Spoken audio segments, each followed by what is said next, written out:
Otto Cycle. What cycle does a spark ignition engine work on? First, let's describe the nomenclature that we will be using. The engine is housed in an engine cylinder in which the piston moves up and down.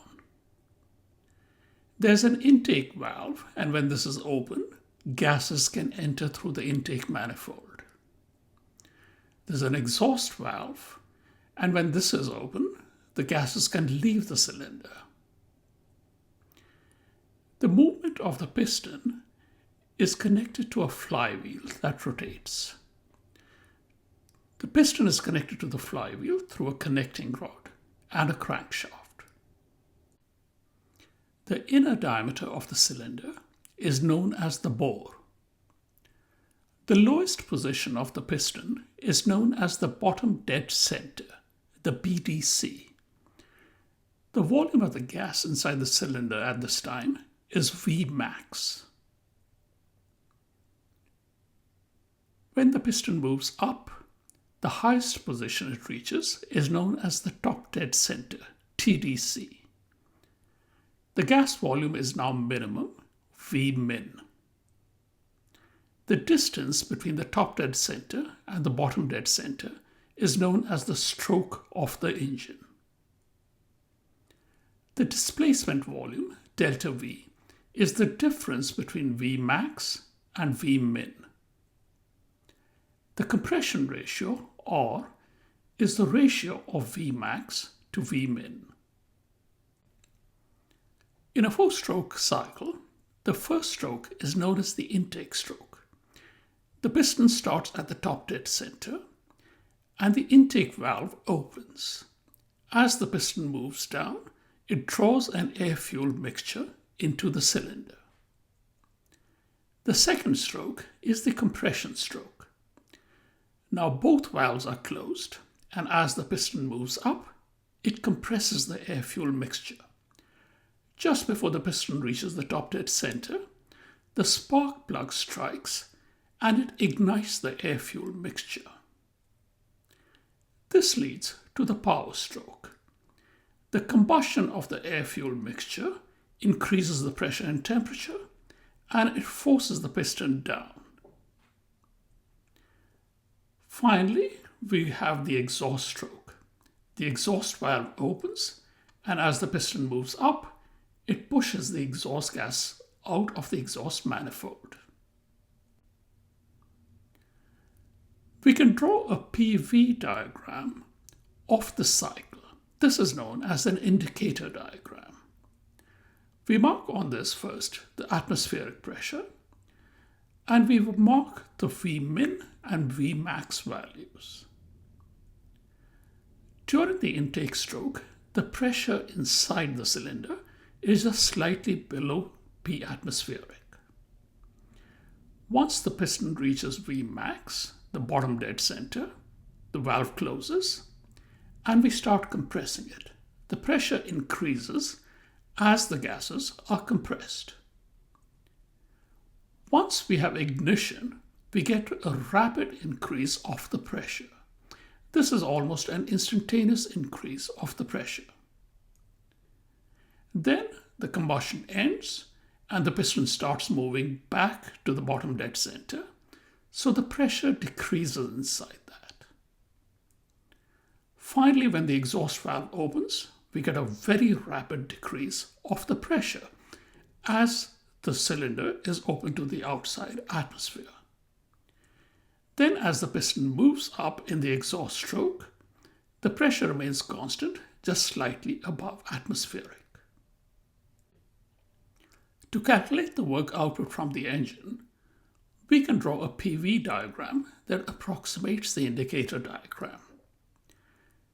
There is no net work done during the exhaust and intake strokes, so we can neglect those. For the compression process, we approximate it as an isentropic compression. We are assuming over here that there's very little heat loss during the compression, so we can assume it to be adiabatic.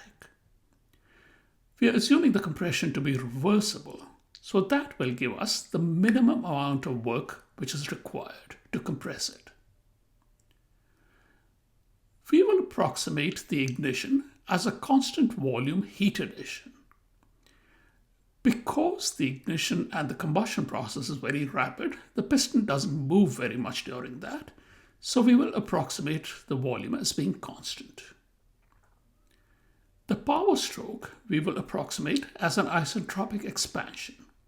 Again, we are assuming that the heat loss is very small, and we are assuming that this is reversible, so this will give us the maximum work output.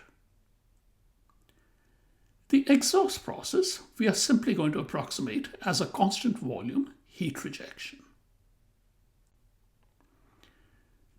This idealized cycle is known as the Otto cycle. We can show it on both PV and TS diagrams. We have an isentropic compression going from 1 to 2. On the TS diagram, this appears as a vertical line. We have a constant volume heat addition, which is a vertical line on the PV diagram from 2 to 3. We have an isentropic expansion, which is a vertical line on the TS diagram from 3 to 4. And finally, we have a constant volume heat rejection from 4 to 1. We can calculate the heat transfer during the Otto cycle. The heat added per unit mass of fluid in the cylinder, QH, equals U3 minus U2, which is equal to CV, T3 minus T2. The heat lost per unit mass equals U4 minus U1, which is equal to CV, T4 minus T1. Note that we've written both of these terms so that they are both positive. The efficiency of the Otto cycle is the net work output divided by the heat input. This would equal QH minus QC divided by QH, or 1 minus QC upon QH.